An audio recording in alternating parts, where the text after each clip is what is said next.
Troubling. That assessment came at the assault trial of Constable Stephen Stafford. The Fredericton policeman is accused of assaulting Luc Bégin outside a downtown nightclub. Meanwhile, the defense began its case by calling the doorman who was on duty the night of the alleged assault. Catherine Harrop is covering the trial.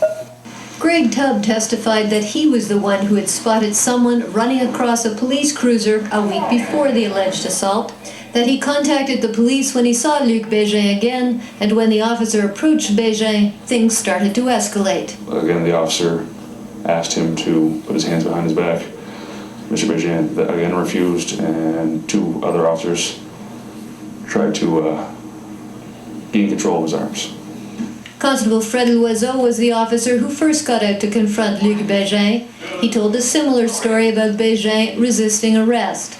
That led to officers dropping Bégin to the ground and to the charge that Constable Stephen Stafford assaulted Bégin. Earlier, the Crown wrapped up its case with the testimony of Sergeant Rich Walkinshaw. He did an assessment of Stafford's actions.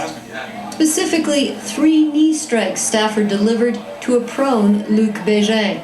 At one point, the Crown said, "Have you ever taught a police officer to deliver the knee strikes in this way?" Walkinshaw replied, "No, I have never taught a police officer to do this." When asked why, he replied, "Because there is a risk of personal injury, to do serious harm to an individual, like cracking a vertebrae in his back." In the fall, Luc Bégin claimed he had had 2 vertebrae in his back damaged by the incident. On cross-examination, T.J. Burke asked if Rich Walkinshaw knew that another RCMP officer from Fredericton had reviewed the same information, that he had concluded the use of force was appropriate.